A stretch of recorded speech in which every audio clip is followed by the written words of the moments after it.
mugambo muti abaagala abalungi abeekumira kusenga 5256 mbaagaliza Valentine nnungi anti tuli mu Valentine Eve. Tuli ku Valentine Eve tugenda mu Valentine ku Lwomukaaga leero Lwakutaano. Kansubira muli bulungi bannange abalungi bange. Leero njagala mbaweeyo ebintu 5 byokka bwe biti omusajja akwagala ebyaddala byayina okukubuuza. Era singa obeera n'omusajja yenna mu mukwano n'abeera nga ye muntu akaringa ebintu bino naye omanyirawo nti oyo ye mutuufu oba ono omusajja feelings zalina gyendi ziri genuine. Yadde omukwano abantu kati baguduplicatinga bagukubamu ebituli abayaaye nabo bangi ate nabo beefuula nti batuufu.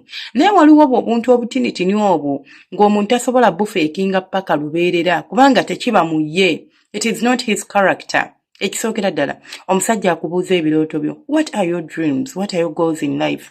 Mbakakasa gye muli nga muli mu relationship.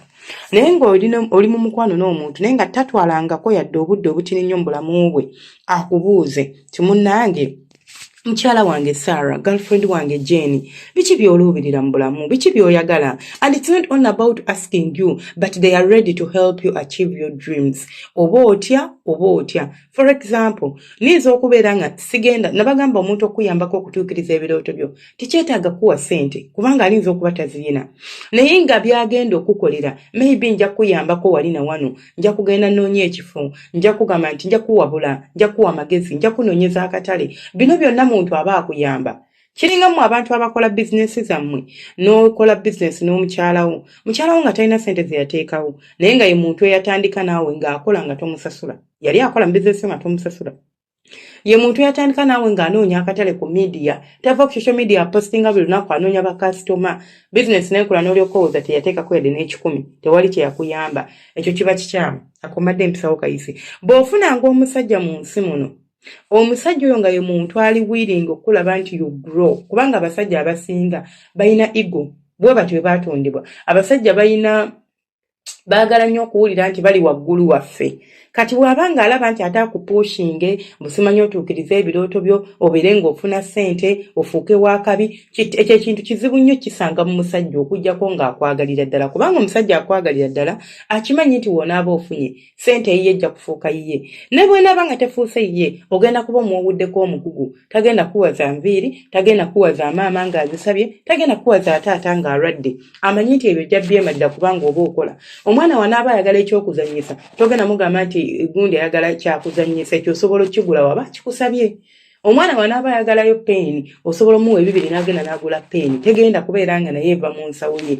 Ekyo kibayita omusajja ayagala okulaba ng'okulaakulana, omusajja akwagala, omusajja akuloboozaako. Namba 2, omusajja afaayo okutereeza ebiba bisobye. Nti omusajja bw'asensinga nti waliwo ekigaanyi afaayo nnyo okulaba kiki ekibaddewo. Lwaki? Not because nti ayagala okulaba, ayagala afixinga embeera eri wakati wammwe. Teyandiyagadde luwonko lwonna oba kintu kyonna kujja wakati wammwe kigenda kuleetawo luwonko wakati wammwe. Kigenda kuleetawo butakkaanya, kigenda kuleetawo butategeeragana buteetaagisa. Ayagala abifixinge kubanga akwagala, kubanga tayagala kufiirwa. Abasajja nabagambye nga ntandika nti muyina ego. Abasajja abasinga ne bw'aba yali mu nsobi kubanga ye mbu musajja, kubanga yamanyi nti akuwa ssente, kubanga yamanyi nti yakugulira data, kubanga yamanyi nti yakugulira emmere, ayagala gwe aba yeetonda because alowooza olina by'omufunako. Olina okumwetonda ne waba yakoze ki yasobeza. Naye omusajja afube okulaba nti mukyala wange leero tali bulungi, si ono mukazi wange. N'afuba ategeere lwaki oli bw'otyo. Waliwo obuzibu, waliwo woyagala ntereeze, waliwo we nasobeza. Omanyanga nti omusajja oyo mukwano akwagala bya ddala si byakwekwenya. Tinkwagalira ddala kati oba bakayimba batya. Anyways, anze kubeera n'okuyimba kwangwa kkono. Omanya nti akwagalira ddala. Akabonero ak'okubiri k'osobola okulabirako omusajja akwagala. Ye musajja afaayo nnyo okutegeera engeri gy'oyagala okwagalwa. Kanono kalya bit tricky by the way. Abasajja abasinga balowooza nti ye asobola okwagala ye nga bw'alowooza. Oba ontegeera. nti bwe ndowooza nti nno nti nze okwagala omuntu ninamuwa ssente ninamulaga mukwano gwe guti ndowooza bwekyo bwe kigenda okutambula ate nga kikyamu. Ebiseera ebisinga kye mulina okubeera nga mutegeera oba nga mumanya buli muntu alina engeri gy'ayagala okwagalwamu, buli muntu alina engeri gy'adifayiningamu omukwano gwe. Omuntu ng'akwagala yandiyagadde akwagala awulire nti oli satisfied n'omukwano gw'akuwa, tagenda kwashuminga, tagenda kulobooleza. Kirabika ayagala nnyo trips oba oli awo ng'akusuddeko ka surprise trip. Surprise trip eyo enyuma nnyo nga naawe okimanyi nti omuntu gw'ogiwa ali outgoing, ali extrovert. Naye togenda kulumba introvert omugambe nti trip yeeno tebigenda munyumira, bigenda mumalako emirembe because si bw'ali. Si muntu ayagala ebyokusocializinga, ebintu by'okugenda okumeetinga abantu ebweru. Understand your person.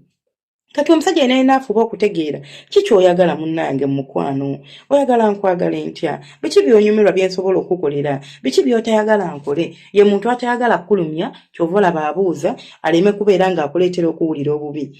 Tayagala kulumya, kye kimubuuzisa yeewale ebyo ebyandikulumizza. Akabonero bw'okalaba ng'oba ebintu ebyo bw'obisanganga mu mwami munnange omusajja oyo akwagala. Tuva ku bino nti ampa ekitiibwa, tuva ebyo basics. In fact omuntu yenna nga yakuzibwa alina okubeera nga akimanyi nti awa mukazi w'ekitiibwa.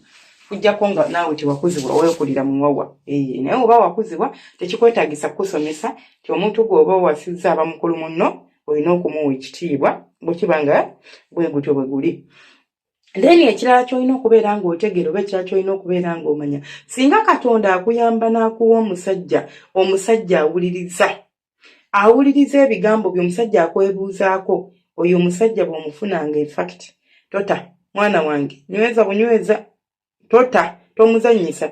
Omanyi lwaki mu nsi muno tetufuna mukwano? Tulina obuzibu bumu.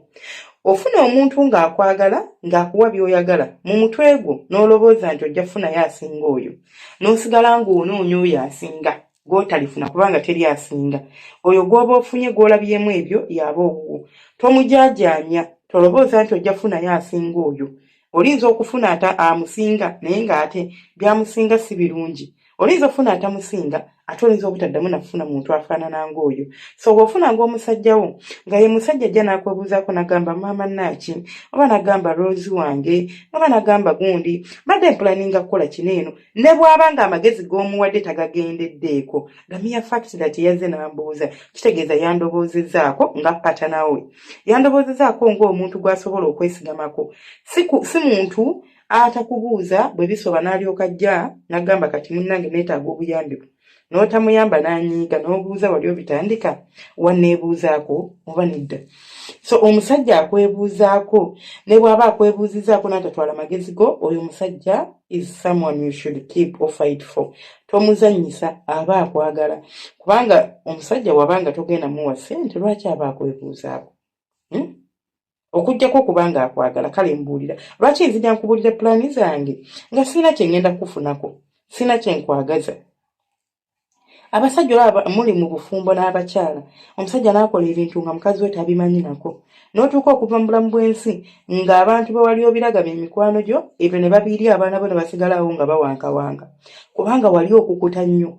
Naye omusajja asobola okubeerawo amazima gy'olina gye n'agamba ngenda kukola kino, ne yeebuuza ku magezi go, ne yeebuuza ku buwabuzi bwo, munnange aba akwagala, akwesiga, akimanyi nti osobola okubaako ky'okola mu bulamu bwo ekyenjawulo, ky'ova olaba he comes to you.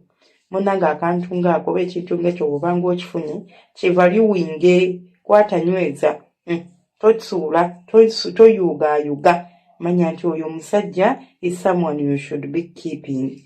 Omusajja abuuzaako bw'oli, how are you, oli otya, they check in on you every now and then. Si mulundi gumu seebiri, olunaku n'akubuuza lwatambudde, ayagala nnyo okufaayo okutegeera olunaku lwe lwatambudde. Muva ku bino by'omwesindikira omumeseji, oli otya gyendi, wasiibye otya bulungi? Bulungi, then what next? Olunaku lwakugendedde lutya? Olunaku munaite lwabadde bwe lutyo, kiki ekyalufudde bwe lutyo? Mukama wange yagenze munnange n'ampisaamu, bannange nga walabye. Oyo naye muntu afaayo okutegeera, va kuona akubuuza oli otya gyendi. Naye ng'okakasa oli bulungi, ndi bulungi. Kale oba oli bulungi, mbuulira olunaku lwe lwatambudde. Olunaku lwange lwatambudde bwe luti. Awulira ali concerned. Ekyo kintu nno munnange takikola nti yakyetuma. Just abeera concerned ng'awulira like ekintu kimusikiriza kimusindiikiriza okubeera ng'akola ki ng'abeera ng'akutuusaako ekyo ba ng'akubuulira. Kale munzikirize mbasiibule nsigadde nze Senga Faith 256 mbeere bulungi akuuma takuumira mpeera baagala nnyo bantu bange mwebale kwekuumirako tusinkana ati leero tetujja kubeera na live misana kirabika tujja kubeera na kiro inshaallah te leero Friday mukimanyi Friday beera it's a Friday night kijja kuttunka ate keeri Valentine's Eve abanyumirwa bu story temugisobola by the way n'abalala abanyumirwa stories tulina channel ya stories bagiyita Story Hub Uganda osobola ogiceckinga out nobeera ng'osubscribinga oba omanyi nti ozinyumirwa n'owuliriza ku stories zaffe kubeerako engero kubeerako kale sinnabatandika teekako bulungi engero naye nga nja teekako mbagirera obugero bintu byaggwayo ebyo twakulira ku ngero abaana kati bakulidde ku iPad ku masimu ku simu ku TV twagirabanga bbalirirwe ya timing si yakusiibyako.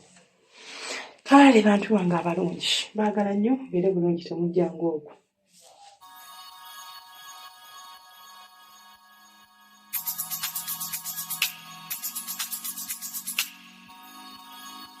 Yeah.